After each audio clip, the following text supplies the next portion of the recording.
দেখো প্রথম বলছে আমাদের একটি সমান্তরালপথের তৃতীয় পদ আর পঞ্চম পদ বলে দিয়েছে, আর 15টি পদের যোগফল, মানে সিম্পলি আছে যদিও। কি বলেছে তাহলে? T3 বলেছে, তৃতীয় পদ বলে দিয়েছে 1/5, আর কি বলেছে পঞ্চম পদ মানে T5 বলে দিয়েছে 1/3, আর 15টি পদের যোগফল মানে আমাদের চেয়েছে কি S15 কত সেটা বের করতে হবে। তাহলে এখানে তৃতীয় পদ মানে আমরা বলেছিলাম a+2d হচ্ছে, তাই তো প্রথম পদ, আর 3 - 1 2 2d এর মান বলে দিয়েছে 1/5, আর এটা হচ্ছে a প্লাস আমাদের 4d।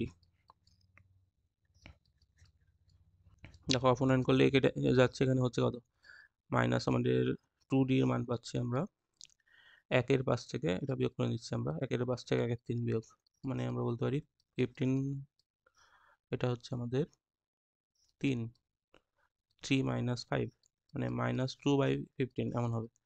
তাহলে এখান থেকে হচ্ছে আমরা -2/15, তাহলে এখান থেকে আমরা মাইনাস ক্যান্সেল করতে পারি, 2 ক্যান্সেল করতে, ডি এর মান পাচ্ছি এখান থেকে, দেখো ডি এর মান হচ্ছে 1/15।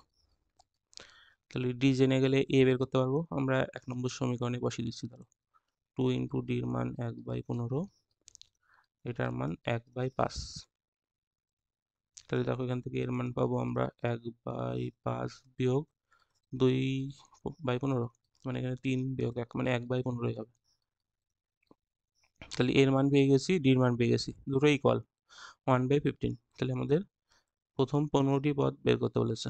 তাহলে S15, তাহলে S15 ওই একই সূত্র পড়বে আমাদের, n/2 2a, 2 ইন্টু a হচ্ছে আমাদের 1/15, আর প্লাস n-1 মানে 15 - 1 হলে 14 হচ্ছে, ইন্টু ডি হচ্ছে আমাদের 1/15। SN এর সূত্র ফেলেছি আমরা, যেহেতু আমাদের 15তম পদটা বের করে নিইনি তাই আমরা ওই প্রথম সূত্রটা ইউজ করেছি।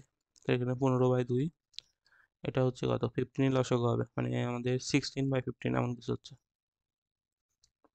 তাহলে এটা হচ্ছে দেখো 15 ক্যান্সেল হয়ে 2 দিয়ে 16 কাটলে 8ই হচ্ছে। তাহলে আমাদের বলেছিল যে 15টি পদের যোগফল 8 দেখাতে হবে, সেটা দেখানো গেল, সিম্পলি ছিল।